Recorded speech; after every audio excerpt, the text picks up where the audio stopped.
تو ان کے پاس فلسطین یعنی شیطان آیا کس روپ میں؟ فلسطین کے بادشاہ کی صورت پہ ان کے پاس ابلیس آیا،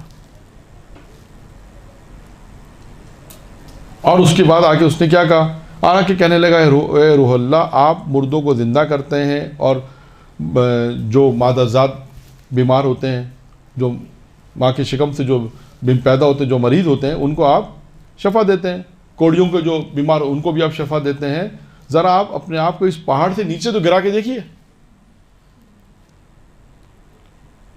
اب آپ دیکھیں شیطان جناب عیسیٰ کے پاس آیا ہے، نبی ہیں، تو آپ سوچیں جب نبیوں کے پاس آیا ہے تو ہمارے پاس اور ایک نبی نہیں، جناب موسیٰ، جناب عیسیٰ، جناب زکریا،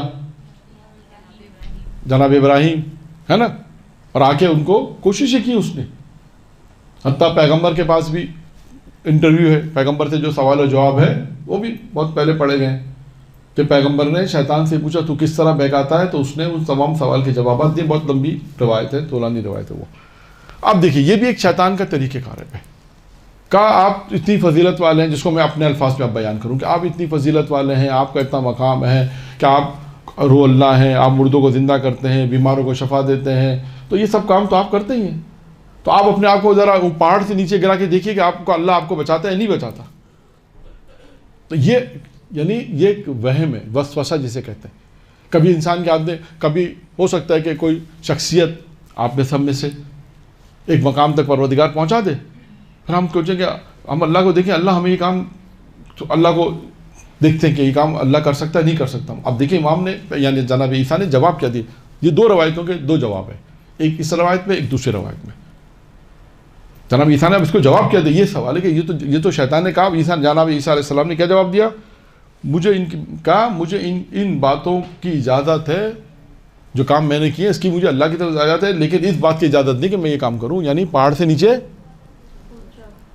کود جاؤ۔ کہا مجھے اس کی ایک بالکل سادہ اور سمپل جواب جسے ہم کہتے ہیں کہ جو کام میں کرتا ہوں اللہ کی اجازت ہے، لیکن اللہ نے مجھے یہ اجازت نہیں دی کہ میں ایک اور روایت میں ایک جملہ ہے جس سے اسی سے ملتا جلتا روایت یہی، اور جملہ دوسرا یہ ہے کہ جناب عیسیٰ علیہ السلام فرمایا جواب دے کہ بندے کو اپنے رب کو آزمانا نہیں چاہیے، یہ دوسرا جملہ ہے۔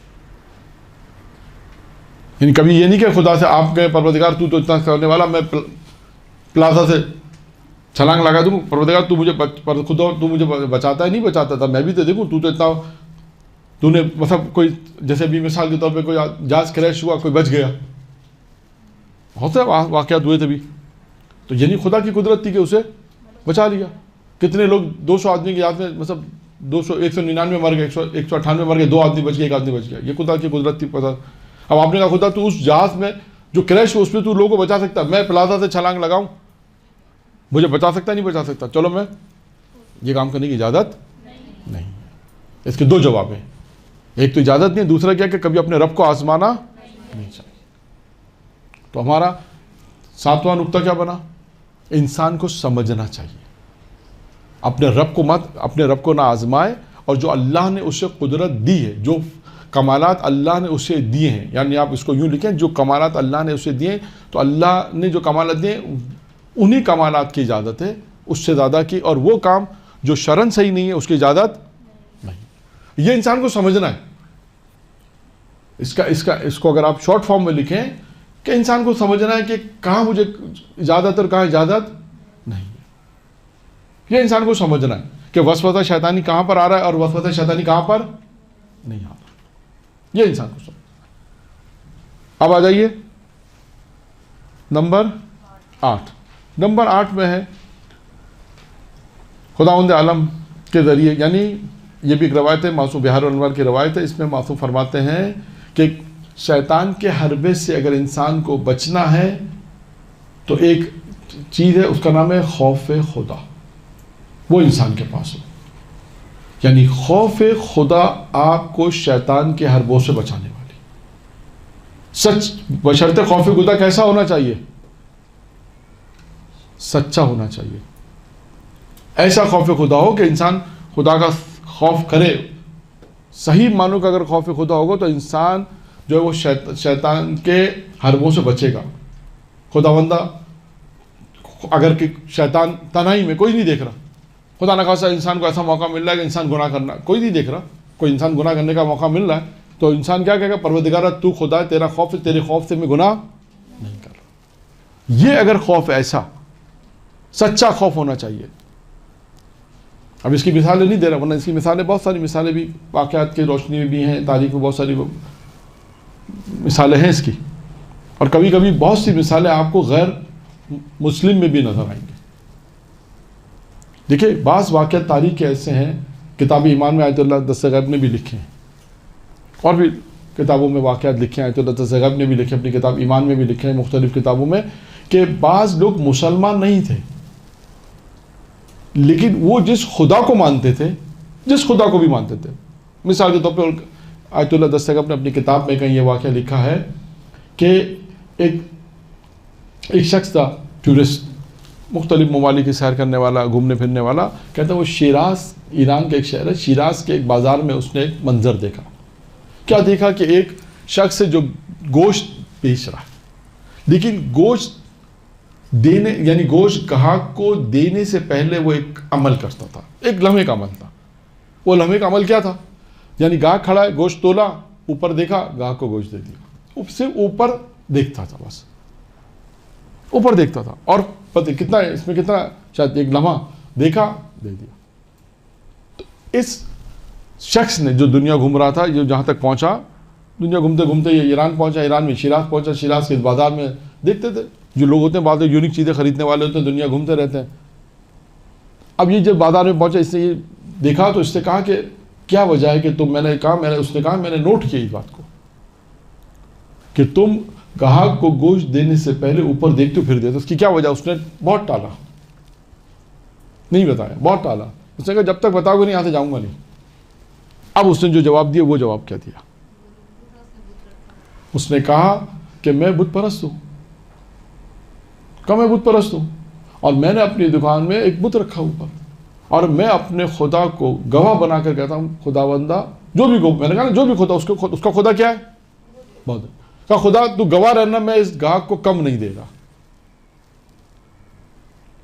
یعنی ہندو ہے, بت پرست ہے, لیکن پیغام کیا دیا کہ خدا کو ماننا تو ایسے مان لے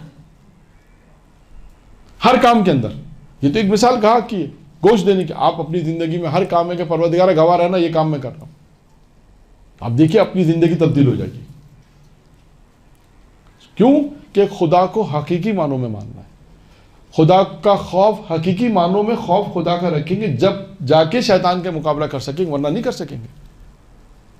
کیوں ہم کمالات تک نہیں پہنچتے, کیوں ہم اس روحانی مقام تک نہیں پہنچ سکتے یا نہیں پہنچتے ہیں.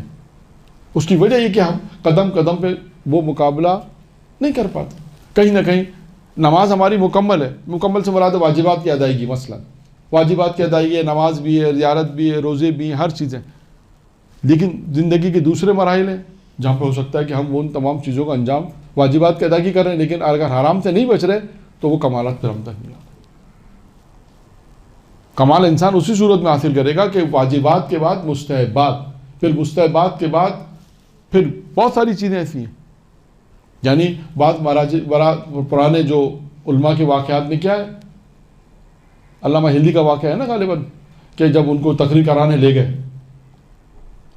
جب ان کو تقریر کرانے, علامہ ہلدی کے ہلنا میں رہتے تھے علامہ ہلدی, ان کے والد کے پاس لوگ آئے اور کہا کہ ان سے, اپنے بیٹے سے کہا کہ ہمیں درس کے لیے چاہیے ایک فرد. تو انہوں نے کہا ٹھیک ہے میرے بیٹے کو لے جاؤ, علامہ ہلدی کو بھیج دیں. میں بہت جلدی سنا رہا ہوں, جو اصل چیز ہے وہ بتانا چاہتا ہوں کہ دیکھیں واجبات کے بعد مستحبات کے بعد انسان کہاں تک احتیاط کرتا ہے, تب جا کے اس کمالات تک پہنچتا ہے. جب کہتے ہیں کہ وہ پہنچے, درس دینے کے لیے پہنچے, ممبر پہ جاتے تھے, کچھ بولتے نہیں تھے, اتر کے 5 منٹ. دوسرے دن بھی یہی, تیسرے دن بھی یہی. تو انہوں نے کہا بھائی مولانا کو لائے تھے درس دینے کے لیے, یہ جاتے ہیں ممبر پہ, کچھ بولتے نہیں, اتر جاتے ہیں. تو ان کے والد کے پاس گئے. کس کے پاس گئے؟ والد پاس. والد صاحب نے کیا جواب دیا جانتے ہیں؟ کیا کہا والد نے؟ ہیں کچھ کھلا دو. ہاں, کہا ان کی دعوت کرو, کچھ کھلاؤ پلاؤ, پھر بولے گا. جب کھلایا پلایا تو پھر بولنا شروع کیا. تو انہیں تعجب، ان لوگوں کو تعجب ہوا کہ یہ کیا ماجرا ہے. تو کیا جواب دیا؟ علامہ علی کے والد کی بات ہے تو کیا جواب دیا انہوں نے؟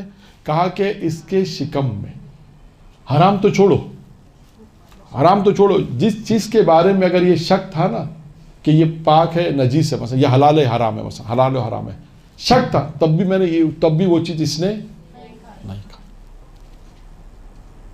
اب آپ سوچئے کہ کتنی احتیاط انہوں نے کی ہوگی، پوری زندگی کس طرح اپنے بیٹے کو انہیں تربیت کی ہوگی کہ اس مقام تک پہنچے. اور وجہ کیا تھی؟ کیا دیکھتے تھے وہ ہیں؟ نہیں، وہ ممبر پہ جب جاتے تھے کچھ دیکھتے نہیں تھے. ہاں، یعنی انسان کی وہ حقیقی شکل دیکھتے تھے. وہ جانور کہتے تھے ممبر پہ جو جاتے تھے. اب یہ واقعہ جب سنا ہے تو ایک واقعہ اور ممبر کا یاد آ گیا مجھے. وہ واقعہ ہے کالم کا ہے، کیا نام ہے ان کا؟ خواجہ نصیر الدین ہے نا. واقعی ممبر کا سنا ہوا ہے آپ نے؟ نہیں سنا ہوا ہے؟ نہیں سنا ہوا. خواجہ نصیر الدین چشتی کو ممبر پر لے آ کے لوگوں نے کہا ان سے تو تقریر کروانی پڑے گی، اور جا کے ان کو ممبر پر بٹھا دیا. اب یہ ممبر پہ بیٹھ تو گئے، کیا پڑھیں؟ اب تمام مجمع سے مخاطب ہو کے کہہ رہے ہیں آج جانتے ہو میں کیا پڑھنے والا ہوں؟ سب نے کہا ہمیں کیا پتا آپ کیا پڑھنے والے ہیں. تو کہنے لگے کہ ایسے جاہل مجمع کے سامنے کیا پڑھنا، جسے کچھ پتہ ہی نہ، یہ کہہ کے اتر گئے. اب لوگ پریشان ہو گئے، یار انہوں نے کچھ پڑھا تو نہیں. دوسرے دن پھر ان کو زبردستی بٹھایا تو لوگوں نے کہا کہ ایسا کریں گے، ہم کہیں گے ہمیں پتہ ہے، ہم کہیں گے ہمیں پتہ ہے. پھر پوچھا مجمع سے آج معلوم ہے کیا پڑھنا؟ سب نے کہا ہمیں پتہ ہے. تو کیا جواب دیا؟ جب سارے مجمع کا علم ہے تو میں کیا پڑھوں، اس میں سب کو پتہ ہی، تو پھر میں کیا پڑھوں؟ یہ کہہ کے اتر آئے. اب لوگوں نے کہا مولانا نے پھر بھی کچھ نہیں پڑھا، کسی نے تو کچھ بھی نہیں پڑھا. پھر اس کے بعد تیسرے دن پھر زبردستی بٹھایا، اور آدھے مجمع نے کہا ہم کہیں گے ہمیں پتہ، اور آدھے نے کہا ہم کہیں گے نہیں پتہ.